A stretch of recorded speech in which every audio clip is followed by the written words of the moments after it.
Hello, legacy wealth creators. Today I am going to talk about the 5 fundamentals to consider prior to purchasing a property. I know it is very difficult to be objective when you want to purchase an investment property or even residential property, since most of the times the emotions and opinions may override us being objective. So what we want to do is we want to create something that we can use as a guiding framework that will help us to analyze the properties that we come across and see whether actually they would be good investments.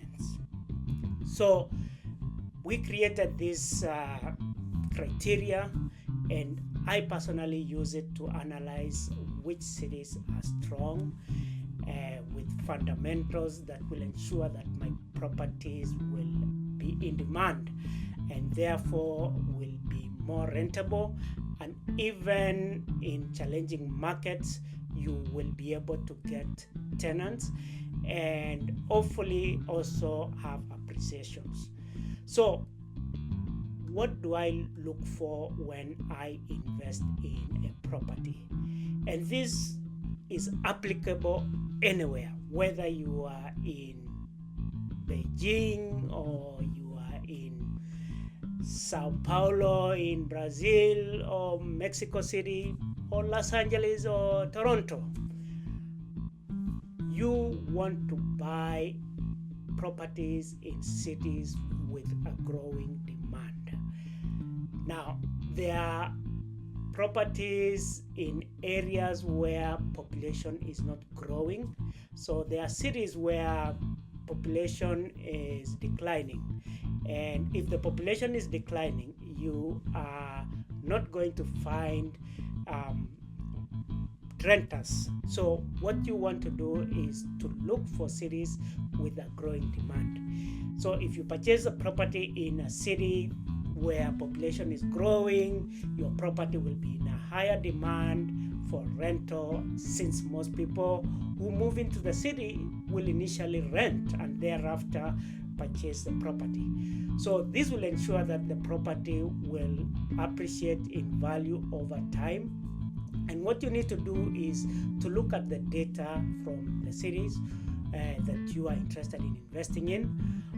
You can drive by and see where majority of the people who are working in the city prefer to live in, and analyze those areas, because real estate investment is very, very location dependent.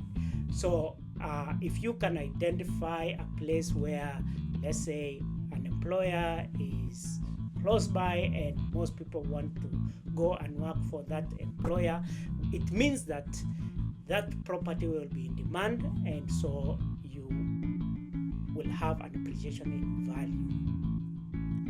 So you also want to look for, so that was number one, cities with growing demand. So the second criteria that I look for is you need to look for cities that have higher than average income. Now, the parameters to look for in these cities are the type of employment, the industries, whether the city is attracting businesses easily. For example, some cities give incentives to investors. They give incentives to companies to move into the city. The reason is because if a company is moving into a city, they are going to create a lot of jobs, and because they are going to create a lot of jobs, the cities are going to have a bigger tax base. So you will see, for example, when Amazon wants to set up a warehouse or a distribution center, cities compete for these type of investments because they know that once the company has invested in the city, people will come in for employment. And when people come in for employment, they will be paying taxes, they'll be using services from the city, and so they will also use they will also need to use, let's say, the grocery stores in the cities. They will be supporting the small mom and pop industries or shops. So cities will compete for those companies.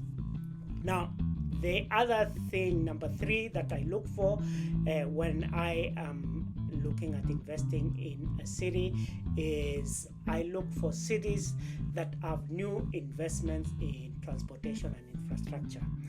Now, it's been known that when transportation is improved, businesses move into an area, and since accessibility to a market becomes easy, it also improves the way they would service their customers. And so this leads to property values appreciating due to demand being created.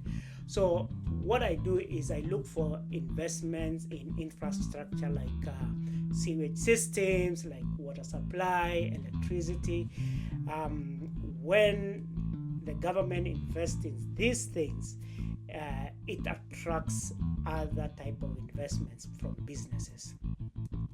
Now, the 4th thing is I target a neighborhood. So even within a city, there are various neighborhoods that have different characteristics.